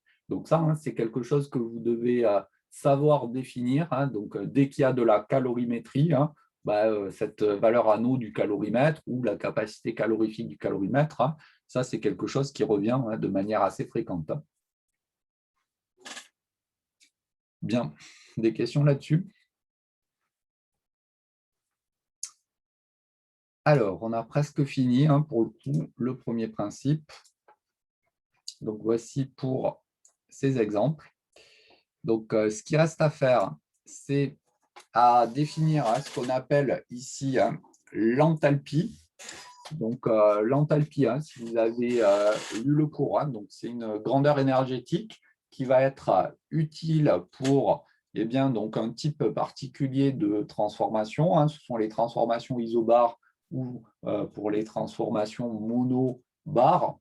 Alors ici, tant qu'on n'a pas fait les changements d'état, l'utilisation de cette fonction enthalpie, même si on peut l'utiliser, possède un intérêt qui est entre guillemets mineur. Vous allez voir que lorsqu'on fera les changements d'état, par contre, on travaillera exclusivement avec cette grandeur énergétique-là, simplement parce que donc, les tables de valeurs, les grandeurs tabulées pour les changements d'état, portent sur l'enthalpie et pas sur l'énergie interne. On expliquera pourquoi. Donc, cette fonction enthalpie-là, elle est particulièrement utile, surtout pour les changements d'état.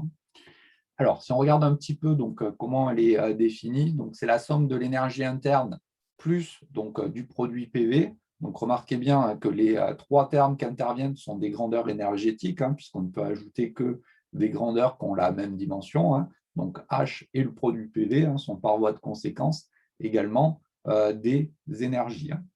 Bien, cette fonction enthalpie, de même que l'énergie interne, c'est une grandeur qui dépend en général donc, de deux variables.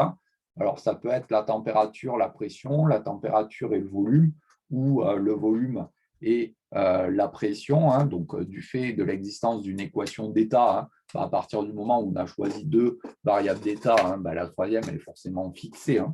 Mais les variables naturelles, vous verrez pourquoi un peu plus loin, et surtout en deuxième année, pourquoi les variables naturelles sont la température ici et la pression. Et donc, lorsque on a une transformation qui va mener d'un état T1P1 à un état T2P2, la variation d'enthalpie correspondante, c'est la variation d'enthalpie ici entre l'état final et l'état initial. Donc là, on est en train de redire des choses qu'on avait déjà dit pour l'énergie interne, mais ici avec une autre grandeur énergétique qui est l'enthalpie.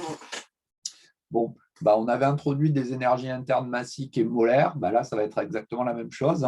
On va avoir donc des nouvelles grandeurs énergétiques qui peuvent être massiques, enthalpie massique. Attention à la notation, c'est un petit h, et des grandeurs molaires, un grand H, indice petit m.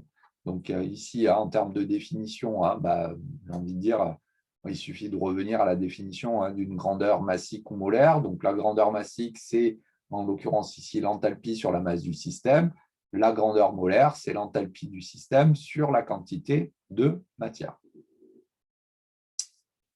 Alors, un petit peu plus haut dans le cours, on avait rencontré la notion de capacité thermique à pression constante par l'intermédiaire du coefficient gamma qui intervenait dans les lois de Laplace. Et puis, je vous avais renvoyé donc, à la partie grand 3. Et donc, c'est typiquement à cette partie-là que je faisais allusion. Quand on avait introduit la capacité thermique à volume constant, on avait dit que c'était la dérivée partielle de l'énergie interne par rapport à la température. Bon, pour la capacité thermique à pression constante, le grand C indice P, ça va être la dérivée partielle de l'enthalpie par rapport à la température, et ce, à pression constante. Donc, on remarque que ça possède la même unité que la capacité thermique à volume constant, joule Kelvin moins 1, puisque c'est une énergie sur une température. En termes de notation, dérivée partielle, donc c'est une dérivée ronde ici, simplement parce que l'enthalpie, c'est une fonction qui dépend a priori de deux variables, la température et la pression. C'est pour ça qu'ici, on va dériver l'enthalpie par rapport à la température, mais en maintenant ici notre pression constante. Et donc, en termes d'interprétation physique, on peut donner une interprétation analogue à ce que l'on avait fait donc, pour la capacité thermique à volume constant. C'est rien d'autre que la variation ici d'enthalpie lorsque on va augmenter de 1 Kelvin, eh bien, donc, la température du système en maintenant la pression constante. Et donc, si on s'intéresse par exemple à du diazote, qui possède une capacité thermique de 1042 joules Kelvin moins 1, ça veut simplement dire que si on augmente de 1 Kelvin ou 1 degré Celsius la température de ce gaz, en maintenant la pression du système constant, l'enthalpie, elle, de ce gaz variera, augmentera de 1042 joules. Bon, en gros, c'est exactement la même chose que la capacité thermique à volume constant. La seule chose, c'est que la grandeur que l'on maintient constant, ce n'est plus le volume du système, mais c'est la pression de notre système. On peut introduire de la même manière des capacités thermiques massiques ou molaires à pression constante, bon, rien d'extraordinaire. Et donc, on va regarder un petit peu ce qui se passe pour le gaz parfait, puisque c'est surtout ça qui va être intéressant pour nous. Pour donc, le gaz parfait, on a le produit PV qui est égal à nRT, d'après l'équation d'état du gaz parfait. Et donc, le fait de remarquer ça, c'est particulièrement intéressant parce que la première loi de Joule nous indiquait que l'énergie interne, pour un gaz parfait, elle ne dépendait que de la température. Et comme le produit PV, c'est nRT, et que ce terme-là ne dépend également que de la température, on peut introduire ici ce qu'on va appeler la deuxième loi de Joule, qui nous dit que l'enthalpie pour le gaz parfait va dépendre, en fin de compte, que de la température, d'après la relation précédente. Et donc, si on s'intéresse à une transformation qui mène d'un état T1P1 à un état T2P2, si on s'intéresse à la variation d'enthalpie de ce système, remarquez bien que seule la température ici donc, du système va intervenir dans ce calcul de variation d'enthalpie pour le gaz parfait. Donc ici, quelle que soit la valeur de la pression P1, quelle que soit la valeur de la pression P2, à partir du moment où on a une valeur de température initiale et une valeur de température finale, seules les valeurs de ces températures du gaz parfait ici seront nécessaires. Je vais le redire un petit peu plus loin, mais c'est un peu la même remarque que ce que j'avais fait pour la variation d'énergie interne. Quand on écrit que delta U égale CV delta T pour le gaz parfait, je vous ai dit, cette relation-là, elle est tout le temps valable, quelle que soit la nature de la transformation qui soit mise en jeu. Ça marche aussi bien pour une transformation isocore que isobar, que monobar, etc. Simplement parce que la première loi de Joule nous dit que l'énergie interne ne dépend que de la température. Là, pour la seconde loi de Joule, c'est exactement la même chose. La variation d'enthalpie qui est égale à l'enthalpie finale qui ne dépend que de la température T2, l'enthalpie initiale qui ne dépend que de la température T1, cette relation-là, elle est tout ce qu'il y a de plus général, et ce, quel que soit le type de transformation. Les valeurs des pressions P1 et P2, on s'en fiche, elles peuvent être les mêmes ou pas, peu importe, puisque seules les valeurs des températures ici sont intéressantes. Bon. Au vu des premières et deuxième lois de Joule, on va pouvoir introduire donc, une valeur de capacité thermique pour le gaz parfait, simplement en revenant donc, aux expressions des énergies internes qu'on avait données pour les gaz parfaits. Donc, je vous rappelle, ces relations-là, U égale 3,5 de nRT, 5,5 de nRT, elles ne sont pas à connaître, je vous ai dit, on vous les rappellera pour le gaz parfait. Donc ici, si on revient donc à la définition de l'enthalpie, ça nous permet d'avoir accès ici à l'expression de l'enthalpie ici pour le gaz parfait monoatomique, mais aussi pour le gaz parfait diatomique aux températures usuelles, aux températures plus élevées. Et si on avait un gaz parfait polyatomique, donc quelconque, on aurait encore une valeur plus grande de l'enthalpie, mais qui ne dépendrait que de la température. Donc là, quand je vous dis que on vous donnerait les expressions des enthalpies, c'est simplement parce que vous ne pouvez pas deviner, par exemple, pour un gaz diatomique, si c'est plutôt cette formulation-là ou cette formulation-là de l'énergie interne à utiliser pour déduire les enthalpies correspondantes. Bien, alors, la capacité thermique à pression constante du gaz parfait. Donc, compte tenu du fait qu'on a la seconde loi de Joule, eh bien l'enthalpie, c'est une fonction en fait à une seule variable. Donc, lorsque on s'intéresse à la dérivée de l'enthalpie par rapport à la température, par voie de conséquence, ça retombe sur la notation usuelle de dérivée qu'on utilise depuis le début d'année, simplement parce qu'on a une fonction à une seule variable ici. Et donc, si on s'intéresse à la variation d'enthalpie pour le gaz parfait, eh bien, on a cette relation encadrée qui est à connaître, Cp delta T. Cette relation-là, je redis, elle est valable quelle que soit la nature de la transformation, puisque la seconde loi de Joule nous dit que l'enthalpie ne dépend que de la température. Bon, en utilisant ces relations, je passe un petit peu vite parce que vous allez voir, en fin de compte, on va présenter ces résultats-là sous une forme un tout petit peu différente. On peut définir des capacités donc à pression constante molaire pour le gaz monoatomique, diatomique, etc. Il suffit de réutiliser les enthalpies que j'ai introduites juste avant et de dériver, on obtient sur les termes, on tombe sur les termes qui sont ici. Bon. Alors, ce qui m'intéresse plus, c'est la partie petit c. Donc, cette partie-là, vous la regarderez bien.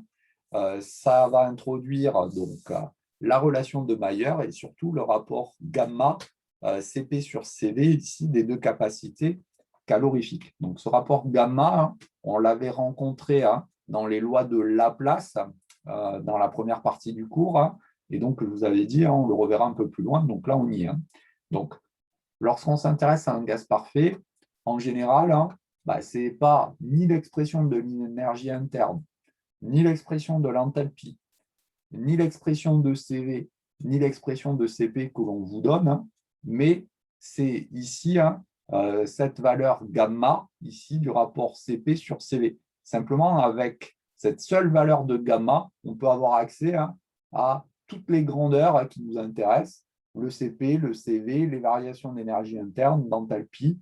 Et donc, la plupart du temps, dans les exercices, c'est cette valeur-là que l'on vous donnera, et ça sera à vous ensuite à recalculer toutes les autres grandeurs dont vous aurez besoin, mais cette seule donnée ici du rapport gamma permet d'avoir accès à tout. Alors, pourquoi ? Simplement parce que si je reviens à la définition de l'enthalpie, ici pour le gaz parfait, H égale U plus PV, on a H égale U plus nRT, et je traduis ça ici en termes de variation. On remarque qu'on a donc delta H qui est égal à delta U plus NR delta T. Et donc, en revenant aux définitions de delta U et delta H pour le gaz parfait, remarquez qu'on tombe sur la relation ici qui est en bas de la page 11, à savoir Cp delta T égale Cv delta T plus NR delta T. Donc, si je simplifie par les variations de température, eh bien, on a un lien entre Cp et Cv en plus du lien initial ici. Donc, cette relation encadrée, c'est la relation de Mayer, il faut savoir la retrouver rapidement. Pour le gaz parfait, on a Cp égale Cv plus Nr. Et ça, c'est intéressant parce que, compte tenu du fait que Cp et Cv sont reliés ici par donc, cette valeur de gamma, si je réutilise ici le gamma pour exprimer donc Cp, qui est égal donc, à gamma Cv, on remarque que ça me donne une expression donc, de cette capacité thermique à volume constant en fonction de ce seul rapport gamma. Et pareil pour Cp, puisque Cp, c'est gamma Cv. Et donc, vous remarquez qu'à partir du moment où on connaît donc, la valeur de gamma, eh bien, on peut avoir accès à la capacité thermique à volume constant, par exemple, de notre gaz parfait, et donc à la variation d'énergie interne, puisque c'est Cv delta T, mais aussi à la capacité thermique à pression constante, Cp, et donc à la variation d'enthalpie correspondante. Et donc, ce facteur gamma, ici, rapport Cp sur Cv, eh bien, ça permet d'avoir accès à tout. Bon, les valeurs ici de ce facteur gamma-là ne sont pas à connaître. On vous les donnera dans les énoncés. Donc, 5/3 pour le gaz parfait monoatomique. Après, pour le gaz parfait diatomique, c'est pour ça que ce n'est pas à connaître, ce rapport gamma. eh bien, suivant la température à laquelle on travaille, ça peut prendre donc, des valeurs différentes et ainsi de suite pour les autres gaz parfaits. Mais toujours est-il qu'une fois qu'on connaît ici la valeur numérique de ce facteur gamma, on peut avoir accès à peu près à tout ce dont on a besoin pour le gaz parfait. Donc, cette relation de Mayer qui est ici, sachez la retrouver rapidement. Et puis surtout, sachez bien en déduire les valeurs des capacités thermiques CP et CV qui en découlent ici.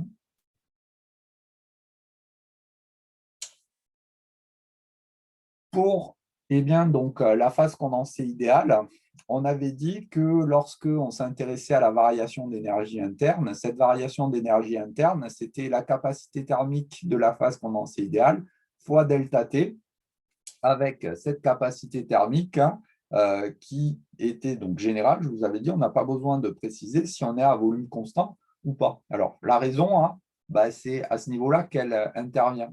Simplement parce que la phase condensée idéale, elle est incompressible et indilatable. Autrement dit, on a le volume qui est constant et cette phase condensée idéale, elle est peu sensible aux variations de pression. Et donc ici, on a l'enthalpie qui va environ être égale ici à l'énergie interne du point de vue de la phase condensée idéale. Donc, si on s'intéresse à une variation d'enthalpie, pour la phase condensée idéale, ça va s'identifier à la variation d'énergie interne et donc à un terme en C delta T. Vous remarquez que ça n'a pas d'intérêt de distinguer ici une capacité à pression constante ou à volume constant pour la phase condensée idéale, puisque les deux grandeurs énergétiques que sont l'enthalpie et l'énergie interne, en fait, sont les mêmes en fait en termes de variation. Et donc, on parlera simplement de capacité thermique. Donc, par exemple, si vous reprenez l'exemple de la calorimétrie qu'on a fait juste avant, on avait la capacité thermique massive de l'eau. Donc, remarquez bien qu'on n'avait pas précisé si on parlait de la capacité thermique de l'eau à pression constante ou à volume constant. C'est simplement parce que dans notre modèle de la phase condensée idéale, eh bien, ces variations d'enthalpie et d'énergie interne sont les mêmes. Et donc, on parlera simplement de capacité thermique de la phase condensée idéale. Des questions là-dessus?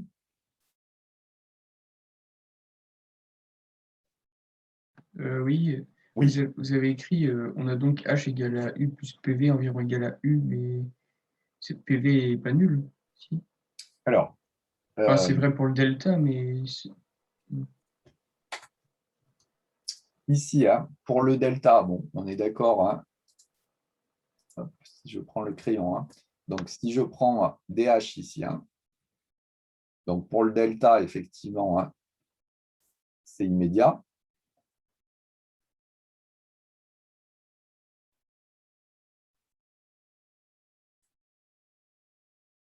Donc, si je différencie ici la relation H égale U plus PV, eh bien, donc, on a donc, DH égale DU plus PDV plus VDP.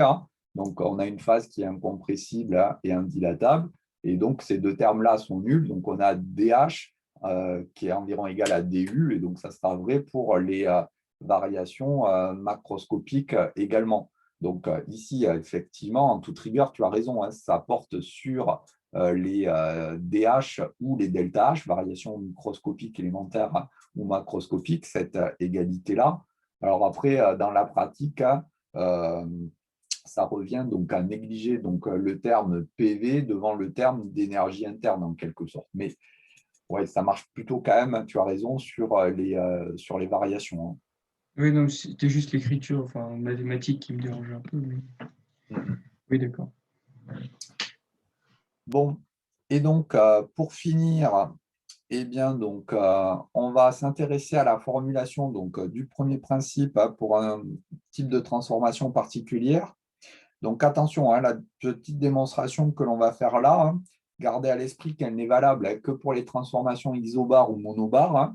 Donc la relation encadrée qui est ici, n'allez pas l'utiliser pour une transformation isocorde ou isotherme par exemple, simplement parce qu'on n'a pas le droit d'écrire le premier principe sous la forme qui est ici encadrée pour une transformation isotherme par exemple. Alors pourquoi? Donc ça c'est lié à la démonstration qu'on va faire.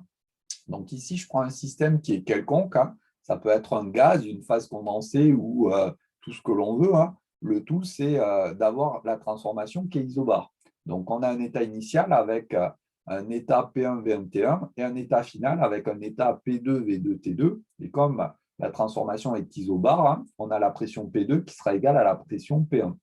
Si je repars sur la formulation ici eh bien, donc, de notre premier principe, on a donc, le travail des forces de pression qui va être égal à l'intégrale de moins P extérieur dV. Et comme la transformation elle est infiniment lente, eh bien, on a la pression extérieure qui va être égale à la pression du système à chaque instant de la transformation, en l'occurrence ici P1, puisque la transformation elle est isobar avec une pression P1 égale P2 égale constante. Gardez bien en tête que iso, ça veut dire même, donc on ne sait pas de quelle manière on s'y prend ici, puisqu'on parle sur une transformation générale ici, mais notre transformation elle est isobar et donc infiniment lente. On a donc le travail des forces de pression qui est égal à moins P1 fois la variation ici de volume, et de manière à pouvoir faire apparaître proprement la variation d'enthalpie au niveau de notre bilan, je vais simplement dire que moins P1 V2, c'est aussi P2 V2 ici, et ici, je garde bien le terme en P1 V1. Ce qui me permet ici de faire apparaître cette variation du produit PV qui va être utile à la ligne d'après pour faire apparaître la variation d'enthalpie. Simplement parce que ici, on reconnaît delta U plus delta PV, et donc c'est la variation d'enthalpie pour notre système. Et donc, voici la formulation du premier principe que l'on donne en termes enthalpiques pour la transformation isobar, delta EC macro égale la variation d'enthalpie plus la variation d'enthalpie, qui est égale au terme de transfert thermique plus le terme de travail autre que les forces de pression. Et donc, remarquez bien que le terme de travail des forces de pression a, entre guillemets, disparu du membre de droite de l'égalité. C'est simplement parce qu'on l'a inclus ici dans le terme de variation d'énergie interne pour donner le terme enthalpie. Donc, surtout, ici, c'est l'objet de la remarque, n'allez pas compter 2 fois le terme de travail des forces de pression dans le bilan. Il est déjà contenu dans le terme enthalpie. Donc, n'allez pas le rajouter ici. Cette formulation-là, vous verrez, c'est particulièrement intéressant pour les changements d'état en particulier. Bon, cette petite démonstration que j'ai fait dans le cas des transformations iso-bar, on peut le refaire également dans le cas des transformations mono-bar. Bon, alors là, attention, par contre, la transformation elle doit être monobar, mais on doit en plus avoir un équilibre au niveau de l'état initial et de l'état initial, de telle manière à ce que la pression extérieure soit égale à la pression P1 et P2 de notre système dans ces deux états, sinon ça n'a plus vraiment d'intérêt, ce que je dis là. Et donc la démonstration, après, c'est la même, simplement parce que P extérieur, c'est égal à P1 égale P2. Par contre, entre l'état initial et l'état final, on ne sait pas ce qui se passe, mais on s'en fiche, on n'en a pas besoin, puisqu'on fait un bilan entre l'état initial et l'état final, justement. Et donc, on a au final la même relation. Donc, gardez à l'esprit que cette formulation-là, en fin de compte, elle est valable pour un système quelconque. La seule chose, c'est qu'il faut que la transformation elle soit isobar, ou alors monobar, avec P1 égale P2 égale P extérieur. Bien, donc voici pour ce cours sur le premier principe. Alors, est-ce qu'il y a des questions là-dessus? J'ai une question pour Q. Il n'y a pas de formule générale?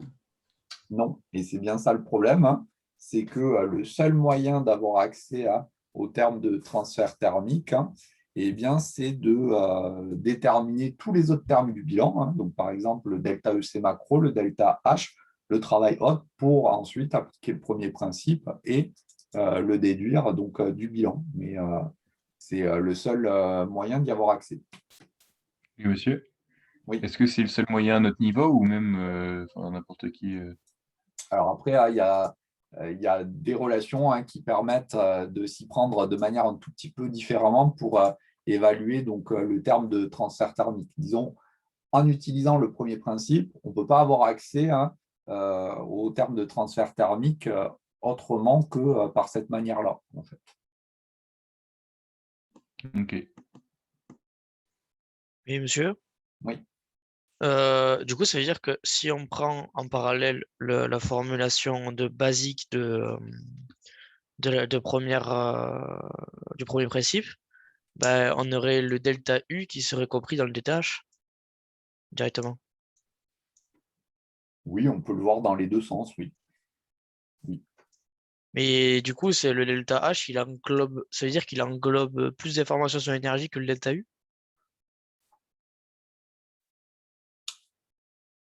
Oui, puisqu'il englobe en plus le terme de variation de volume du système par l'intermédiaire du travail des forces de pression. D'accord, du coup, le delta H, si on pourrait le revoir, ce serait delta U plus delta, plus travail des forces de pression. Alors, le delta U moins le travail des forces de pression. Ah oui, moins le travail des forces de pression. Ouais. Ok, merci. D'autres questions? Alors, il reste un tout petit peu de temps, hein, donc on va corriger juste le premier exercice là du TD. Hein, donc, j'ai été un petit peu moins vite que ce que je pensais, mais on va au moins corriger donc, le premier exercice. Alors, hop, je bascule sur le tableau blanc.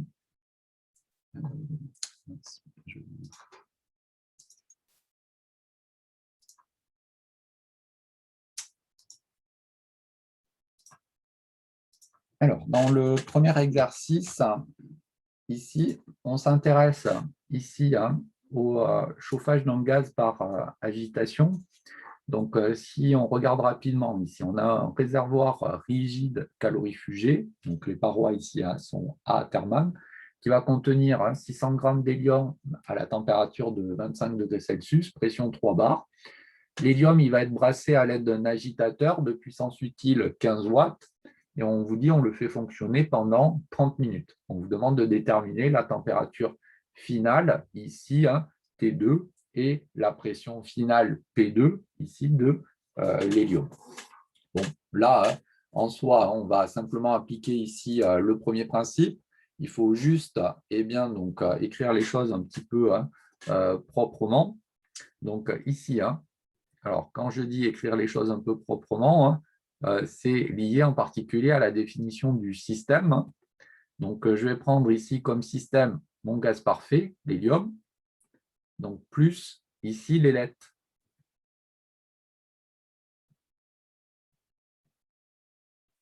Alors, si j'englobe ici l'élette dans mon système, c'est simplement parce que l'élette, lorsqu'elle tourne, donc, elle va générer en fait un frottement au niveau donc, des molécules de gaz parfait qui sont donc, en contact. En gros, c'est un équivalent de l'expérience de Mayer qu'on avait décrite dans le cours.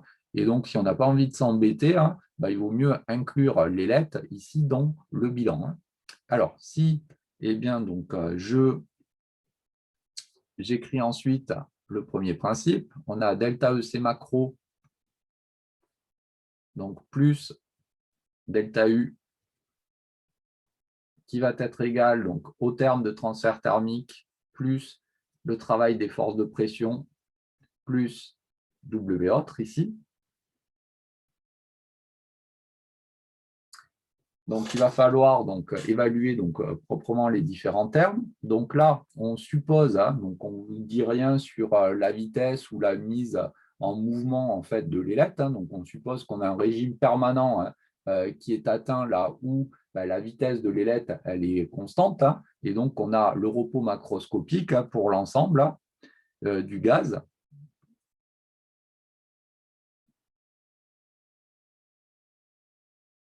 Donc, ça, c'est pour le gaz parfait. Et donc, pour l'élette, on suppose que la vitesse angulaire de rotation ici, oméga égale constante. Et donc, ça signifie que le terme de variation d'énergie cinétique macroscopique pour l'élette va être égal à 0, parce que dès que le régime permanent est atteint, il n'y a pas de variation d'énergie cinétique macroscopique. On ne vous donne pas de mouvement d'inertie, de choses comme ça, qui permettraient d'étudier un régime transitoire. Donc là, de toute façon, l'élette, elle fonctionne pendant 30 minutes. Donc même s'il faut 1 ou 2 secondes au départ pour que l'élette se mette en mouvement et atteigne sa vitesse constante, on le néglige de la mise en équation. Bien. Alors ensuite, le terme de transfert thermique, lui, il est nul. Hein. Donc ça va être lié au fait que les parois sont calorifugées.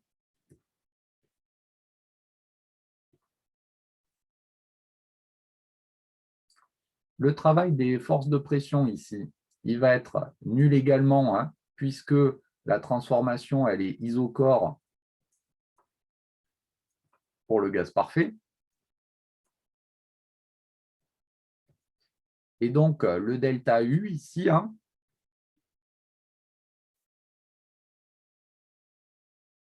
ça va être le delta U du gaz parfait plus le delta U de l'élette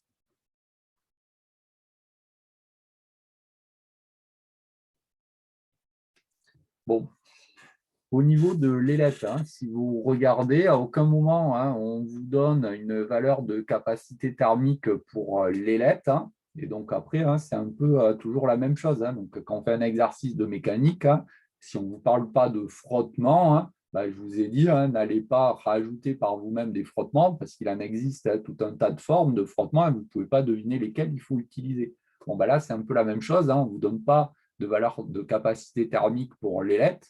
Et donc, ça signifie simplement hein, qu'on va négliger ici en première approximation ce terme qui est ici. Donc, dans un exercice un petit peu plus général, ou si on voulait un petit peu plus de précision dans la mise en équation, hein, on pourrait vous donner ici une capacité thermique pour l'élette et donc tenir compte également hein, de l'élévation de température de l'élette. Hein. Bon, ici, on ne vous en parle pas, donc on ne le rajoute pas, ce terme. Après, je vous dis, hein, c'est un peu les données hein, qui, comme toujours, hein, bah, nous dirigent vers le modèle. Hein. C'est simplement une histoire de précision.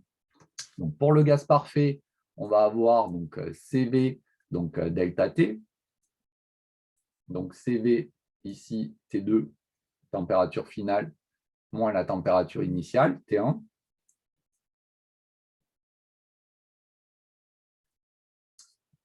Avec, je vous rappelle, hein, CV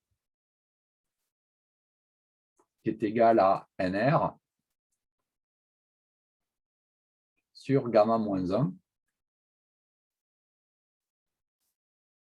Donc, la quantité de matière, on peut la calculer hein, puisque c'est une masse de 600 grammes et on vous donne la masse molaire. Hein. Et donc, ici, hein, votre capacité thermique, en fin de compte, ça sera la masse fois R divisé par la masse molaire de l'hélium.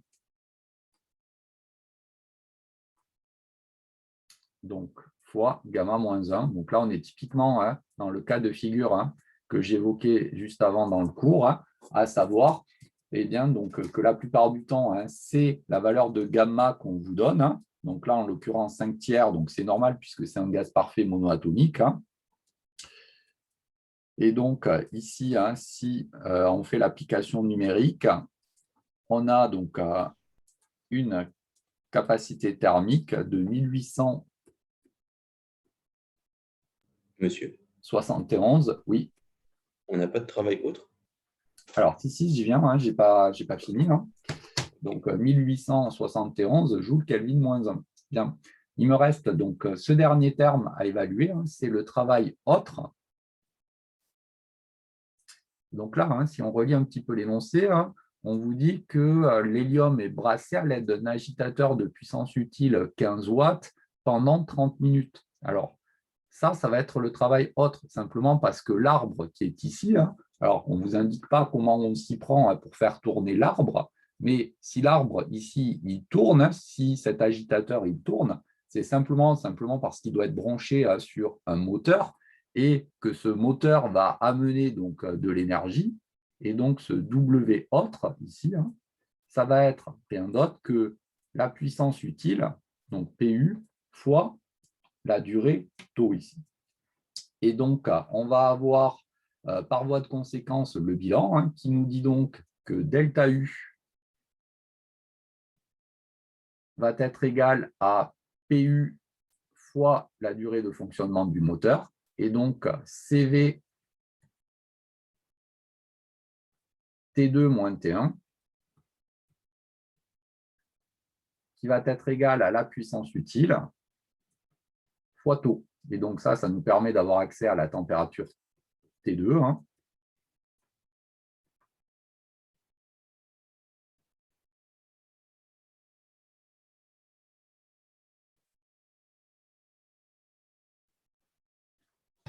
donc, si on fait l'application numérique, on trouve ici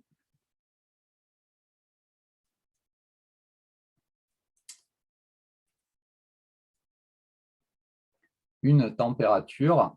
Alors, je vais la donner en degrés Celsius, histoire que ça soit un peu plus parlant. Donc, on partait de 25 degrés Celsius. On trouve ici 39,4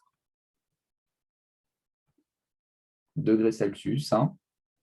Donc, vous remarquez que ces 30 minutes d'agitation ici ont permis, avec cette puissance ici de 15 watts, et bien donc d'échauffer le gaz de 25 jusqu'à 39 degrés Celsius ici. Bien, puis pour finir, on vous demandait la pression. C'était juste l'application de PV égale nRT, donc nRT2 sur le volume V2.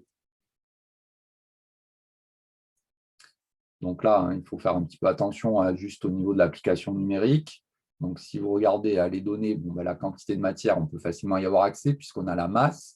La température T2, on vient de la calculer, mais il faudra bien la passer ici en Kelvin pour l'application numérique. Bon, la seule chose qui nous manque, vous remarquez, c'est le volume.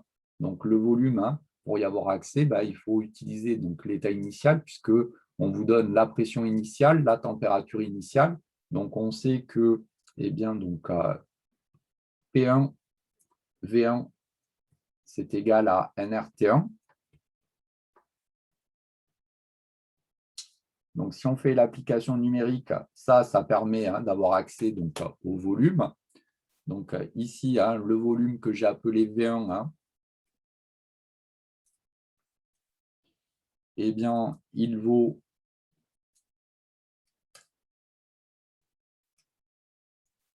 « 1,2 mètres cubes ». Et comme V1 égale V2, on connaît également le volume V2. Et donc après, on peut faire sans problème l'application numérique pour avoir accès à cette température, à cette pression P2. On trouve une pression de 3,2 bar.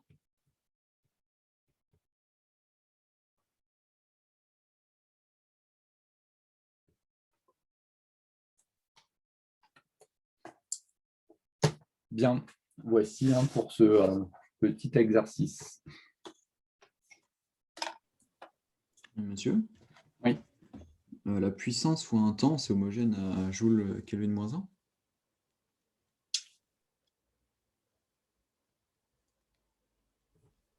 1? Ici, là.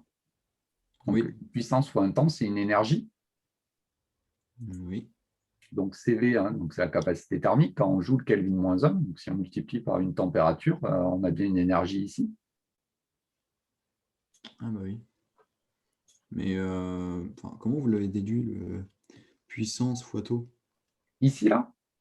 Oui. Alors, simplement parce que on vous dit que l'agitateur, il a une puissance de 15 watts.